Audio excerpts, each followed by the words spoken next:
water for the fish. And that's really what came out of the Fergus Creek plant. You see a sort of pilot where we're at now, which is that, you know, if you did everything, you'd go too far. So it was kind of like backing off and finding out what was optimum.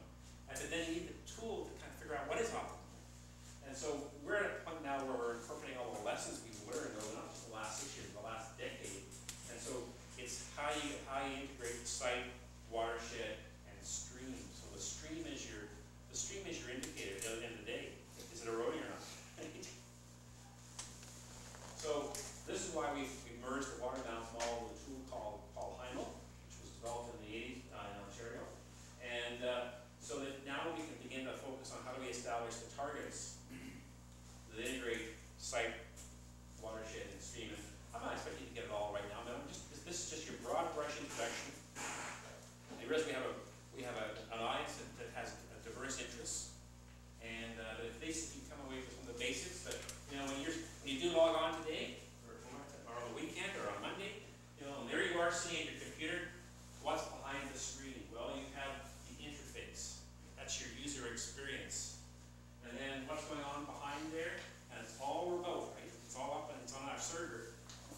You know, you're going to put the data in, the interface is going to do some calculations, and then it's going to an engine. It's going to this tool called QUALHYMO, which is cranking out the numbers. And in terms of what it's doing, it's taking however many years of data, RA rainfall, that are in the database. So if you've got 30 years of records for the rainfall station, or 40 years, it's analyzing all of it, and then it spits out the result that comes back into the reporting part of the interface. So that's all this is going on over the internet, and that's what makes this unique because it's a web-based tool, and it's allowing everybody to have access to it. What is QUALHYMO? For those who are going to ask me, what does it mean? Quality hydrologic model, and built by Dr. Charles Brownlee for the Ministry of Environment Ontario in the 80s, and Charles is part of our team. So Charles moved to the States about 10 years ago, and we've given him an excuse to come home because he's up here all the time, and he's realized that we Canadians are different than Americans. In fact, I remember that first session with Charles, and he was a little bit hyper, and at the end of it all, sort of say, why QUALHYMO? This is the basic reason, because the strength of this particular tool is in the techie term is flow exceedance analysis. What this is all about, and again, if you can't really see it, I guess if you're in the back row, is it simplifies down to the number of hours, in this case over a 38-year period, that each flow rate is exceeded. So what's along the bottom here are flow rates. It's going from 0 to 12 cubic meters per second as a stream flow rate, and up here it's going total hours in 38 years. So it's going 100 hours, 1,000 hours, 10,000 hours, because you have to think in terms of how many hours per year does that threshold, that magic velocity scour. And just, if I've got your attention there, what we were having in the last decade, we were having people design systems for the 1 hour of flow.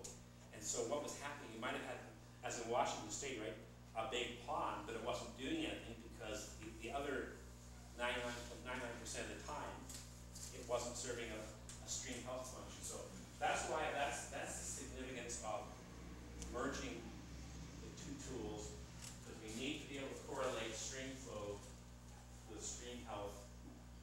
It's all about erosion, because if you have erosion, you also then have sedimentation. And for me, one of the going back in my career, it was back in the early 90s at Camden River, where I had one of those bingo moments where I was doing a walk down the creek, and there was some development taking up the top end, and I was with a biologist, and he pointed out to me that there was a new subdivision being built, and you could see where the water was coming out of the manhole, and it was cloudy colored, it was silver, right? And when we got down to the bottom of the creek, what had to be in the spawning gravel was cemented, right? And you can kind of, for me that day was significant, because you could sort of see the significance of what appeared to be an innocuous little subdivision, and the fact that sediment down at the mouth of the creek and effectively suffocated the habitat. So what we're doing is, advancing a runoff-based approach. It's all about the runoff, what's the rainfall. And so in terms of hydrologic measures, bring it back to simple language, maybe not so simple if you're not an engineer in the crowd, but you all understand duration of discharge. How long is it flowing for, right? The volume, right? We all understand volume, and that translates into the potential for erosion. So the duration, the volume, how much erosion, why duration discharge? Well, it's critical to aquatic health. It can be measured, and we can do computer simulations. So that's why we moved in this direction, trying to bring it back to where it's practical.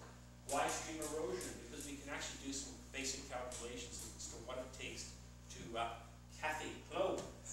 You're in time for the walk back to our. We have a Kathy. We have a virtual in your mind. We're